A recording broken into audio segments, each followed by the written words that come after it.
Oi, gente, tudo bem? Eu me chamo Késia e esse é meu primeiro vídeo aqui pro canal. Eu vou estar contando um pouquinho da minha história para vocês, de como foi, de como tem sido todo esse processo tão doloroso da perda gestacional. Vou falar um pouquinho de como foi que eu recebi o diagnóstico da IEC. Bom, gente, em maio de 2020 eu descobri que eu estava grávida. Foi uma surpresa para mim e para o meu esposo, não estávamos planejando engravidar naquele momento. Na realidade, já há algum tempo eu tinha recebido o diagnóstico de síndrome dos ovários policísticos. Quem tem a síndrome dos ovários policísticos sabe o quanto é difícil para engravidar. Eu já tinha 2 anos e alguns meses de casada, nunca usamos nenhum método contraceptivo e até então nunca tinha acontecido. Então, realmente, pegou de surpresa. E eu me sentia muito segura de que eu só engravidaria se fizesse algum tratamento, que foi o que o médico me disse.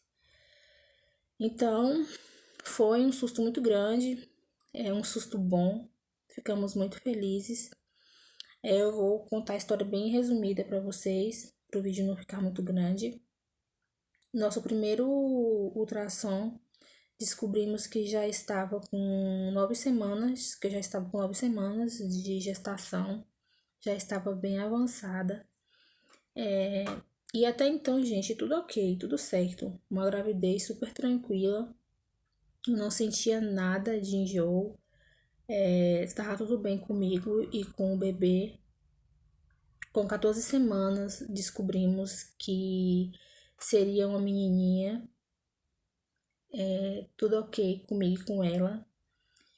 E esse processo todo de pré-natal, eu decidi que eu iria fazer o acompanhamento tanto pelo SUS quanto pelo particular. E com 16 semanas começaram a aparecer os problemas. Com 16 semanas eu comecei a sentir um leve incômodo no lado direito da barriga. E eu sempre fui, gente, muito atenta para os sinais que o corpo me dá, que o meu corpo me dá. E eu fiquei assim, muito desconfiada que aquilo ali não seria normal. Fui para o médico me examinou, falou que estava tudo bem e que esse incômodo poderia ser por conta que o bebê estava crescendo na minha barriga e que realmente era normal sentir incômodo. Só que passaram-se os dias, eu tomava o tempo todo remédio para dor, para ver se desaparecia, né? Porque eu nem considerava como dor, eu considerava como um incômodo, era uma coisa assim bem leve, assim, não era aquela dor, sabe? E aí, só que passavam os dias e o incômodo continuava lá. Com 17 semanas, eu me lembro que o incômodo começou a ficar mais forte. Era um final de semana, o médico que me atendia no particular não estava atendendo e eu fui para o hospital. O obstetra que estava de plantão nesse dia me examinou e falou que poderia ser que ele notou algo de estranho no ultrassom, só que o aparelho que ele estava usando não tinha uma precisão tão grande para ele poder me dar certeza do que ele estava imaginando, mas que poderia ser um pequeno descolamento, mas que não era nada que eu precisasse assim me preocupar. Que se realmente fosse um descolamento, com o repouso tudo voltaria ao normal. Eu lembro que ele me passou o Tragestan e um remédio para dor e mandou eu não fazer muito esforço físico. Voltei para casa já preocupada, sabendo que alguma coisa de errado tinha ali e querendo saber uma segunda opinião, né? Ele me encaminhou para um especialista para fazer um segundo ultrassom para ver se realmente era o que ele estava imaginando. Eu tinha consulta com o meu obstetra pelo particular, acho que estava marcado para uns 4 dias depois dessa consulta que eu fiz no hospital. E a consulta que o médico do hospital me deu o encaminhamento para fazer o ultrassom saiu com 2 dias. Ou seja, antes do particular, né? Aí fui fazer essa consulta, ele me examinou, falou que estava tudo bem. E aí eu relatei para ele o que eu estava sentindo, o local. Eu lembro que ele passava várias vezes o aparelho naquele local para ver se via alguma coisa e não conseguia ver. E aquilo foi me desesperando porque eu sabia que tinha alguma coisa. Não é normal uma pessoa ficar sentindo dor e não ser nada. Não é normal. E ele falando que realmente poderia ser por conta que o bebê estava crescendo e tal. E eu insistindo, eu e meu esposo insistindo para ele que não, que o médico falou que viu, que não deu para ver com precisão, mas que viu um pequeno descolamento. Até que lá estava. Ele realmente detectou um descolamento mínimo. Ele falou que era tão pequeno que era quase imperceptível. Então, ele falou que não precisava me preocupar, que com o uso do Ultragestan e fazendo o repouso corretamente, que tudo iria ficar bem. E o bebê estava super bem. Me deu os papéis do ultrassom, a medida do colo, do útero, estava tudo ok, tudo certinho. E aí, 2 dias depois desse exame, era o meu exame com o obstetra que estava me acompanhando no particular. Isso já era. Ai, gente, eu não me lembro com quantas semanas eu estava. Eu acho que era com 17. Era 17 semanas e alguns dias. Eu sei que com esses 2 dias que faltavam para minha consulta no particular, completava-se as 18 semanas. E aí, ao chegar no obstetra, eu contei para ele, levei todos os exames que eu tinha feito anteriormente, porque que eu tô resumindo para vocês, mas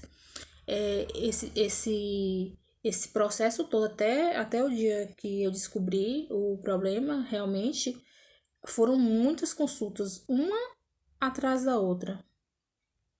E aí contei para ele tudo o que estava acontecendo. Eu levei os exames, ele olhou, ele falou assim: "Não, eu vou lhe examinar e aí a gente vai ver o que realmente está acontecendo." Me deitei. No momento em que ele colocou o aparelho na minha barriga, gente, eu já vi que tinha algo muito errado. A expressão do rosto dele mudou na mesma hora. E o que mais me deixou revoltada depois disso tudo isso passou, foi isso. Porque, tipo assim, no momento em que ele colocou o aparelho na minha barriga, creio eu, pela expressão que ele fez, creio eu que ele já viu o que estava acontecendo. Porque esses médicos que me atenderam antes, porque era uma consulta atrás da outra, não era tipo um longo prazo de uma consulta para outra, era tipo uma atrás da outra. Por que que não descobriram? Por que que não detectaram que tinha algo de errado acontecendo ali? Isso me revoltou. E no momento em que ele colocou o aparelho na minha barriga, ele já fez uma expressão de que algo não estava bem. E eu já logo, parece que o meu mundo já desmoronou ali. Já parece que eu me desesperei. E aí ele não me falou o que estava acontecendo. Ele só pediu com que eu fosse no banheiro, me trocasse, que ele iria fazer um transvaginal em mim, para ele ter certeza. E assim foi. No momento em que ele estava fazendo transvaginal, ele realmente teve a certeza do que estava acontecendo. Foi quando ele me falou. Ele falou: "Késia, o colo do seu útero está abrindo e você já está com bolsa protusa. Você já está com bolsa protusa. me explicou que eu tinha a incompetência istmo-cervical e que talvez eu precisaria passar por uma cirurgia que se chama cerclagem. Naquele momento eu me desesperei. Eu lembro que ele me explicou o que era aquele problema em mim. Ele me explicou como funcionava a cirurgia. Só que, gente, eu vim saber depois que eu pesquisei, porque naquele momento em que ele estava me falando, eu não estava mais ali, sabe? Eu não sei o que aconteceu comigo. Foi um. Acabou ali. Parece que eu morri naquele momento. Eu não lembro de nada que ele falou comigo, nada. Na saída que ele me pediu para que o meu esposo fosse no outro dia que ele queria conversar com ele a respeito do meu caso, e aquilo para mim só piorou a situação. Por quê?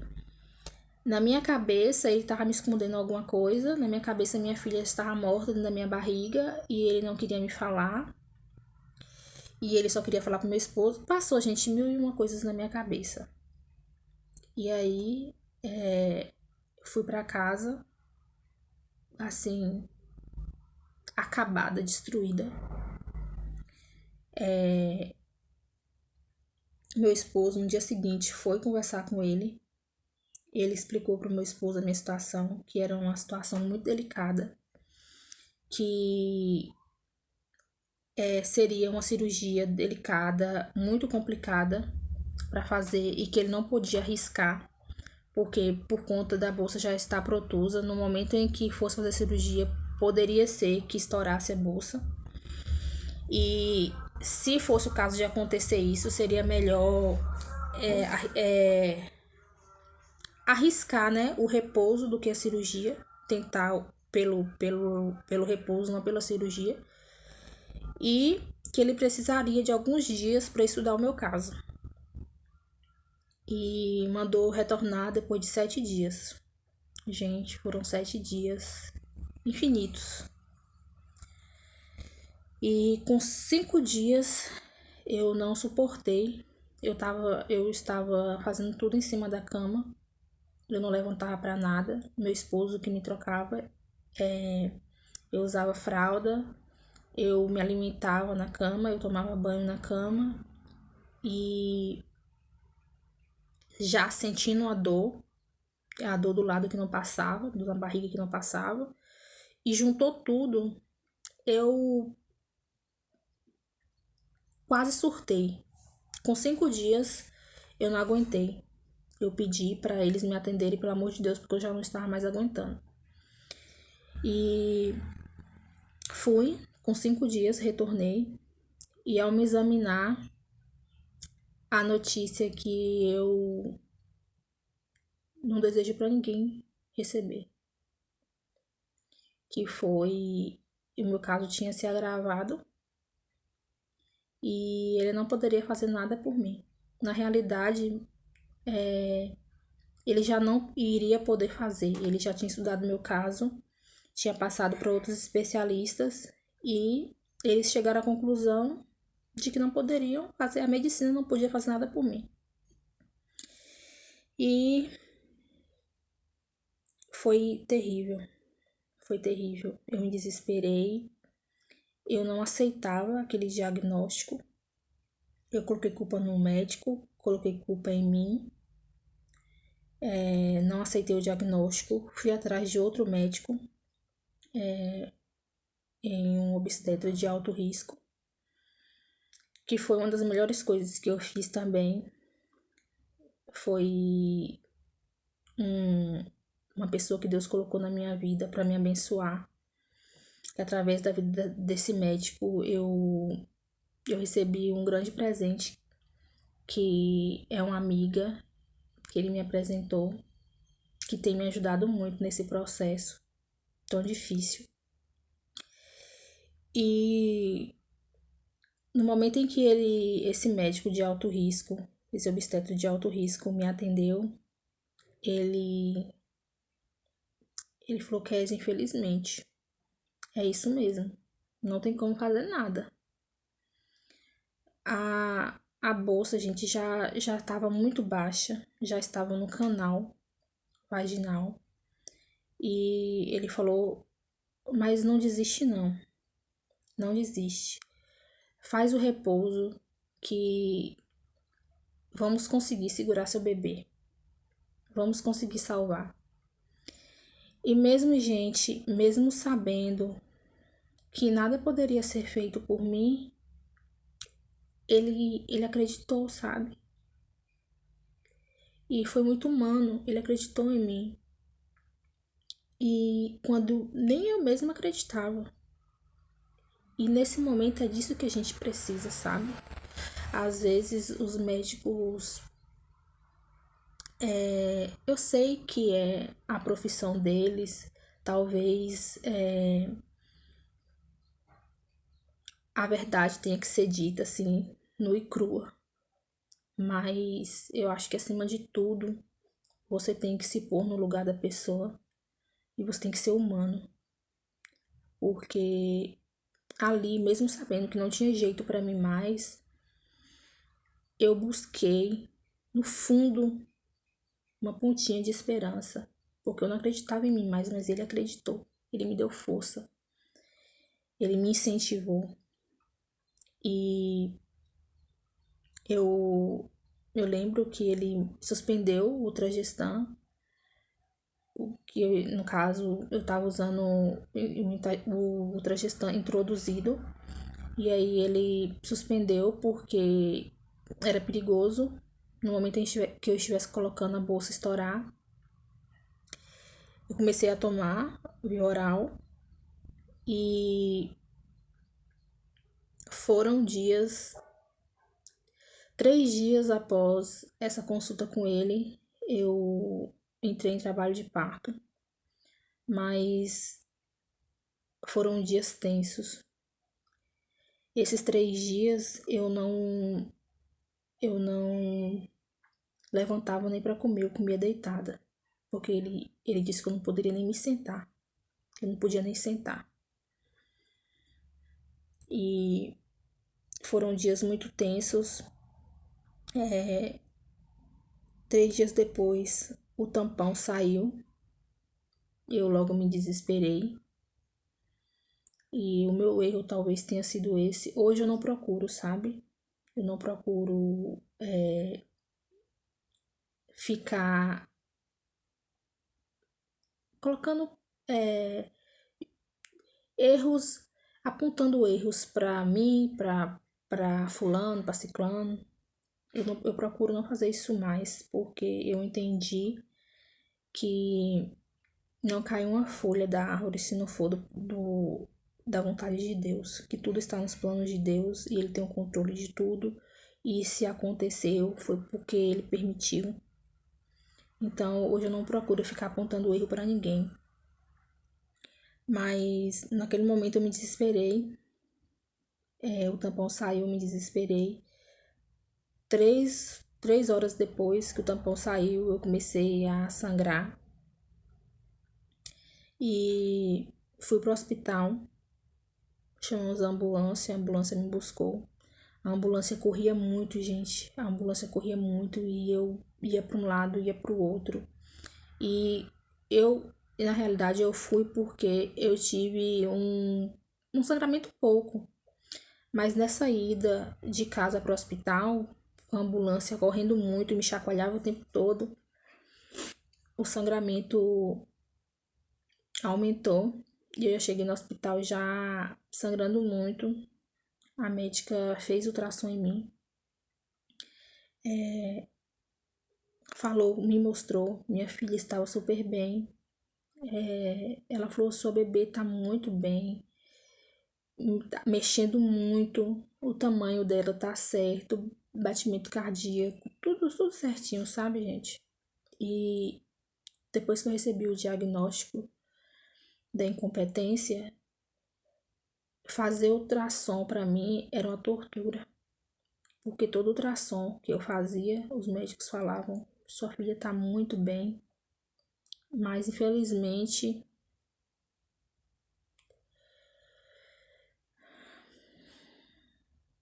a bolsa toda vez que eu fazia o ultrassom, a bolsa tava mais baixa. O colo tava mais aberto. Então era sempre uma tortura. E aí me deixaram em observação. E dessa observação eu não saí mais do hospital. Foram 5 dias no hospital. A minha filha nasceu. Foram muitas horas sofrendo com contrações. Minha filha nasceu de parto normal. E no momento em que ela nasceu, eu não a vi, já levaram.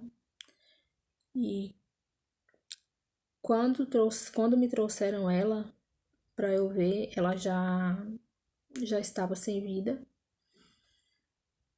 Eu não peguei de longe, não peguei em meu colo, me culpava muito por isso. Hoje ainda dói, mas eu não me culpo como antes. E depois disso, ainda veio algo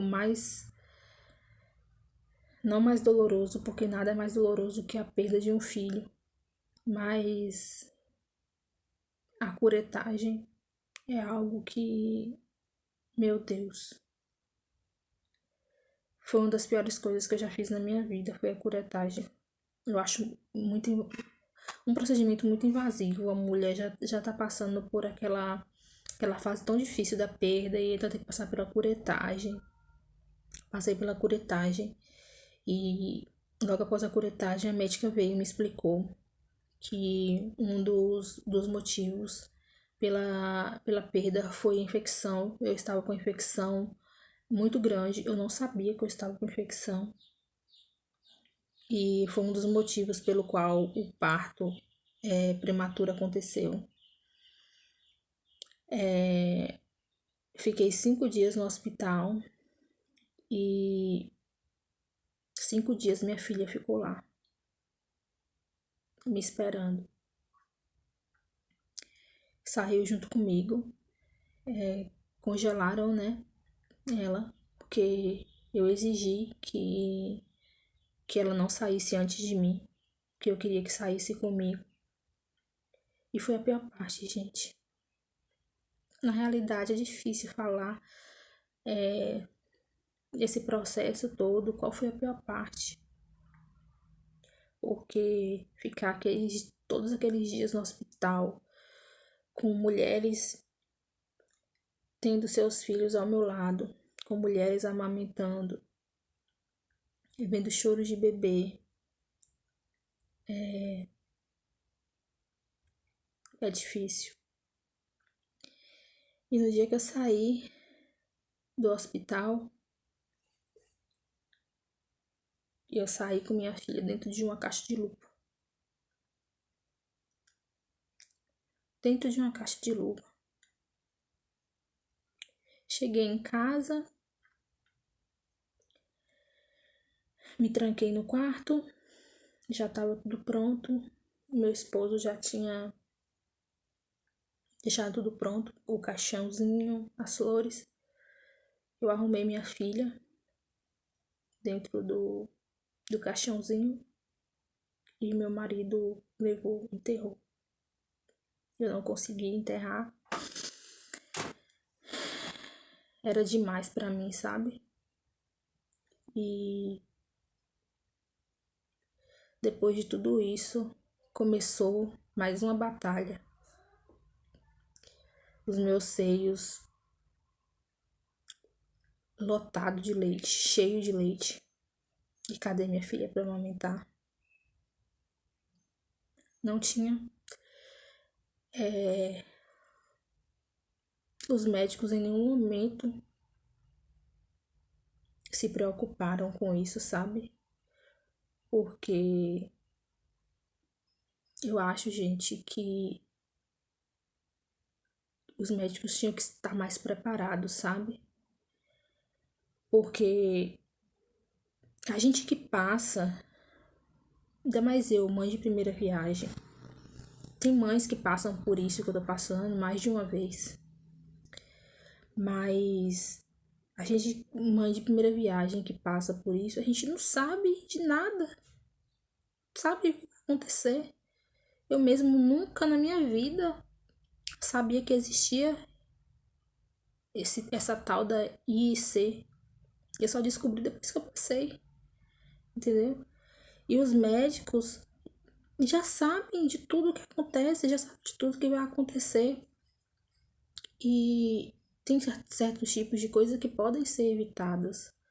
Como, por exemplo, a mulher que perdeu seu bebê vai para casa com o peito, sofre com o peito cheio de leite. Por que não, antes de liberar, não passa um remédio para secar o leite?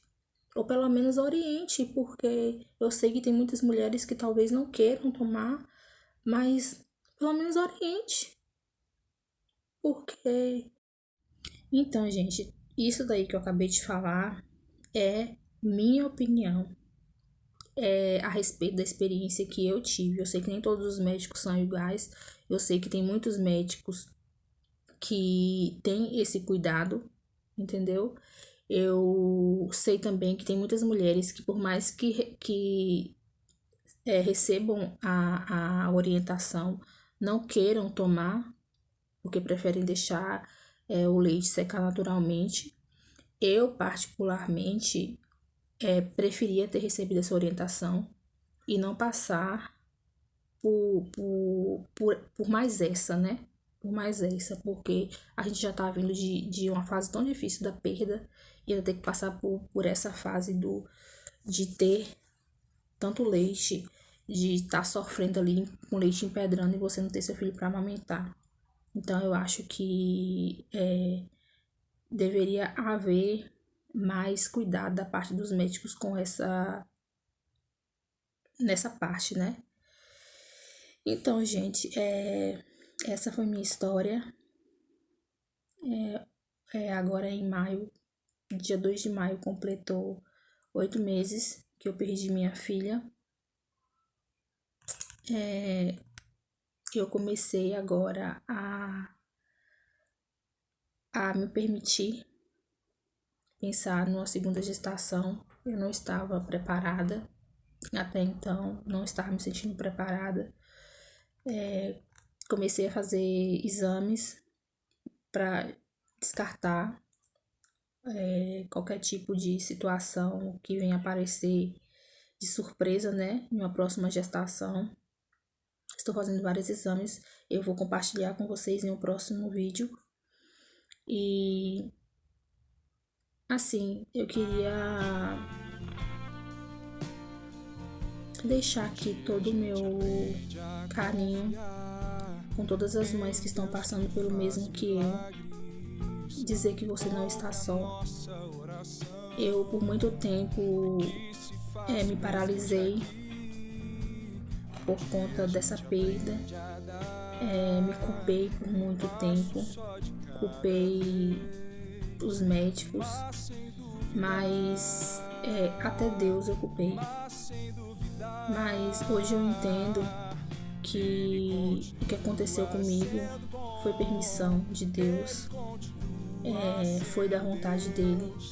Não caiu uma folha de uma árvore sem a permissão dele. E quem sou eu para questionar? Eu sei que no momento da dor a gente não entende o que acontece, mas assim como eu hoje entendo, você também vai entender. Você também vai entender. O seu sonho não acaba. O seu sonho não acabou. O seu sonho não acaba aqui. Deus, a gente projeta algo. Deus projeta algo muito maior.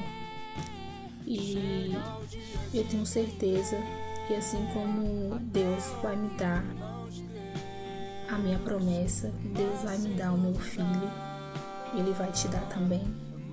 Creia, só creia. E no tempo certo as coisas vão acontecer. Fique com Deus. Se algumas de vocês quiserem me contar um pouquinho da história, compartilhar um pouquinho da história de vocês comigo, deixa aí abaixo, eu vou estar lendo. E me sigam no Instagram também, gente. Lá tem como a gente se comunicar também melhor, né? E é isso. Fique com Deus. Beijo. Tchau, tchau.